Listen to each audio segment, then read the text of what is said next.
You know, there are things in life you build with blood, sweat, tears, and a sprinkle of fairy dust you can't quite trace. My house was one of those things.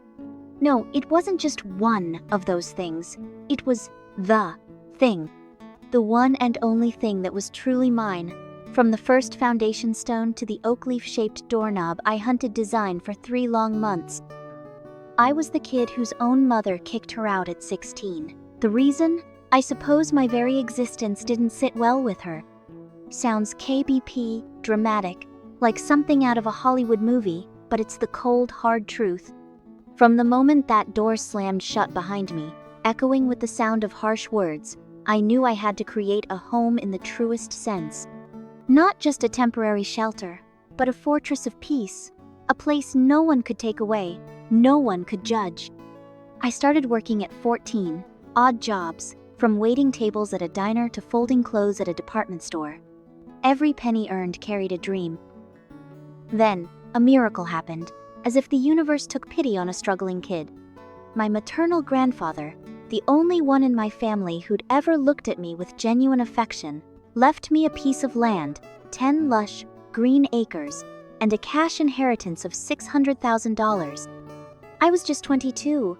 With my meager savings and this unexpected fortune, I didn't buy a convenient condo or a pre-built house. No, I wanted to create it myself. I hired an architect, but the core vision was mine, every minute detail imbued with my personal touch. That house rose like a fairy tale dream in the midst of reality. 4 bedrooms, 2.5 baths, with arched windows nin-ra overlooking the garden I'd cultivate with my own hands. Crucially, behind the main house, there was a separate, charming little in-law suite. 1 bedroom, 1 bath, for guests, or as it later turned out, for a purpose I could never have foreseen. Inside, it was a symphony of color and light. The walls weren't painted in a single monotonous shade. They were a canvas of warm, joyful hues. I personally hand-painted small details everywhere. A little fox family obstaculos playing under an ancient tree on the living room wall. Tendrils of wildflowers winding around the entryway door frames. Favorite literary quotes artfully scripted on the ceiling beams. Its style, people often called it cottagecore, meets hobbit chic, with a dash of dark academia mystery. It sounds like a jumble, but to me, it was a harmonious whole, a happy place. 3 years ago, I got married. My husband, Mark, a man with a warm heart and a smile as radiant as the morning sun, fell in love with this house at first sight. He didn't call it childish or eccentric. He saw my soul in it. We moved in together, along with our 4 furry overlords, our cats, each with a distinct personality, but all indispensable members of our family. Life flowed smoothly, until about a year ago. My father-in-law passed away. My mother-in-law, Susan, was consumed by grief and, as we later discovered, a mountain of debt. Our hearts wouldn't let us ignore her plight, Mark suggested, and I agreed, to invite her to live in the in-law suite, a private space, fully equipped, yet close to her son. She accepted, and initially, everything seemed fine. Seemed is the operative word here. Susan was a traditional, somewhat conservative woman. Occasionally, when she'd visit the main house, despite our tactful reminders that it was our private space, she'd drop comments like, "Oh dear, why is the house so cluttered with drawings?" Or, "Too much color, it looks like a nursery." I usually just smiled and let it go. Mark also told her that it was my preference, our style. We had a frank conversation with her about boundaries.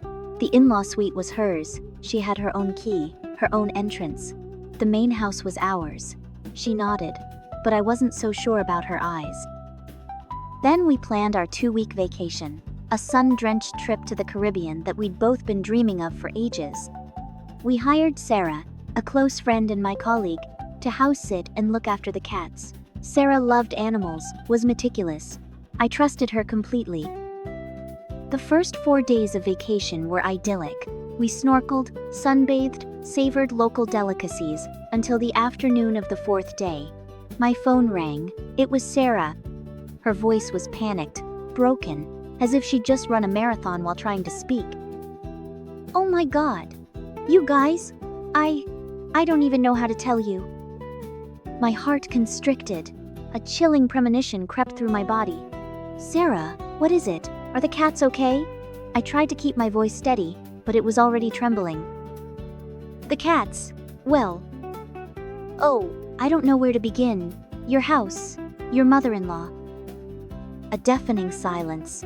Then Sarah screamed into the phone, her voice cracking. She hired painters. She had people come in and repaint your entire main house.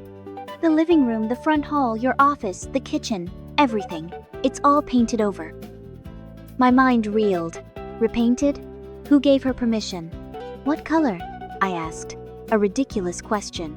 As if the color could change the horrifying reality. White. Stark, flat white. All your paintings, they're gone. White. That soulless, cold color felt like a knife lamy in my heart. All the beloved hues, the intricate details I'd spent weeks, months perfecting. The little fox family, the wildflowers, the meaningful inscriptions, all obliterated, buried under a layer of dull, lifeless white paint. My house, my soul, had been forcibly stripped of its identity. It was like someone had torn up your most cherished diary pages. The horror didn't stop there. I came this morning, Sarah continued, her voice still shaking.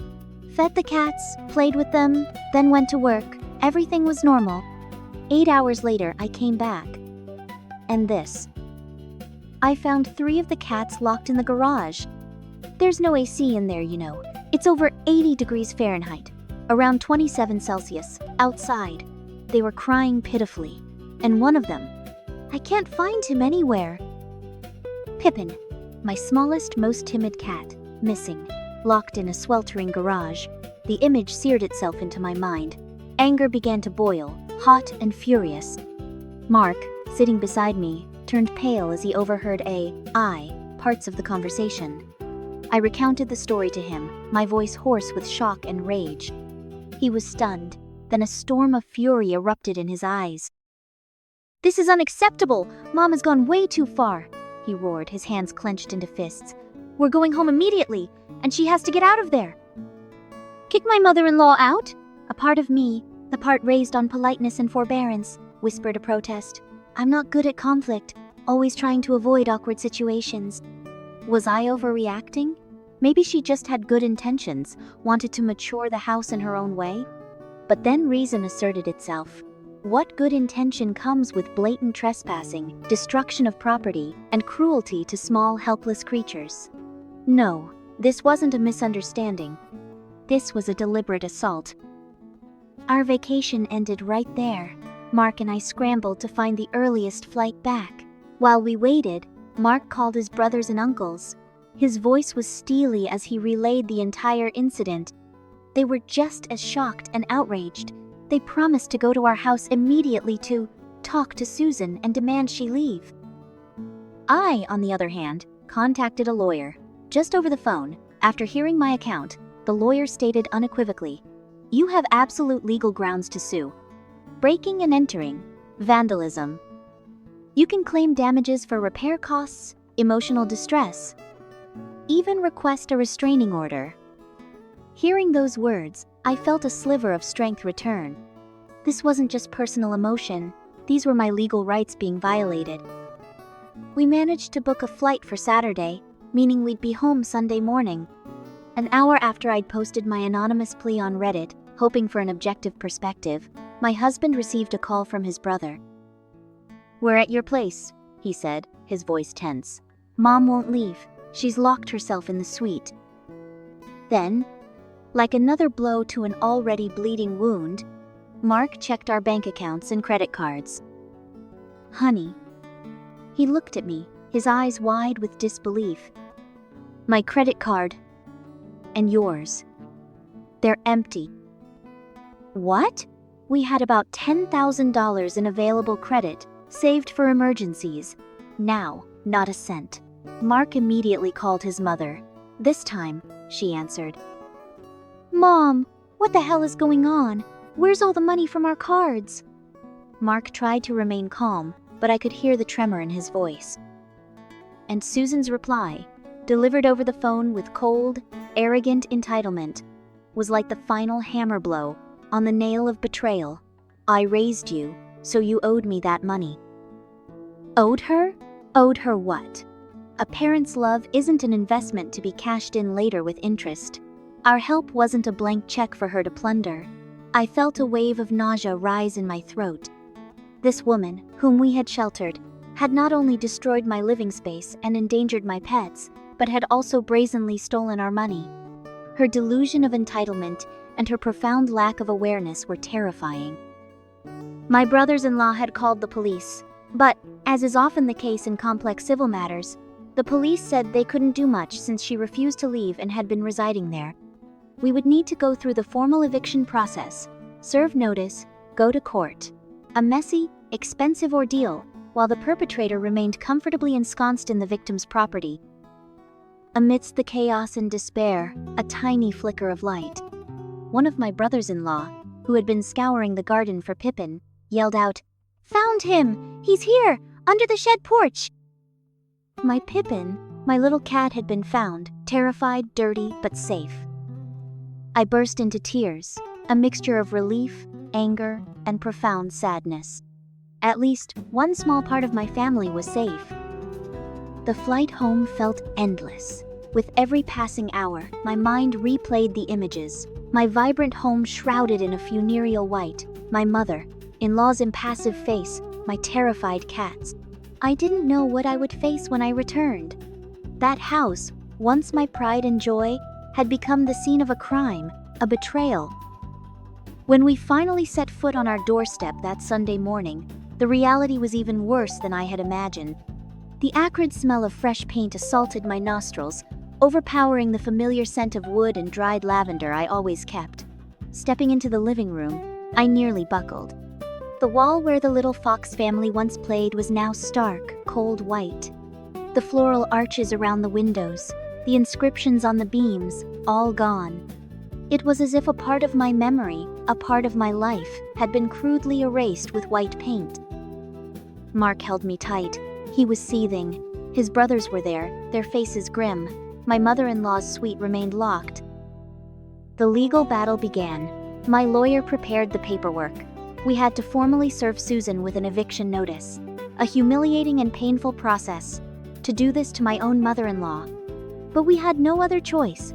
She had single-handedly severed every tie of affection, every shred of respect. The following days were a blur of stress. We had to hire professionals to try and strip off the white paint, a costly and time-consuming job. Not every area could be fully restored. Some of the more intricate paintings were likely lost forever. Every time I looked at those barren patches of wall, my heart ached. The house felt like a patient who had undergone a painful surgery, left with scars that might never fully heal. We also had to deal with the financial fallout. $10,000 was not a small sum. We reported the credit card fraud to the police, but recovering money from a family member was another complicated saga. Throughout all of this, Susan showed no remorse. Through the rare communications we had, mostly through my brothers-in-law, she maintained her stance that she had done nothing wrong, that we were ungrateful, inconsiderate. She even started telling relatives that we were treating our elderly mother Lewin. It was unbelievable. But amidst all the negativity, I found strength in Mark. He stood firmly by my side, protected me, faced everything with me. His love was a lighthouse in this storm. The cats, after their ordeal, slowly recovered, their presence a huge comfort.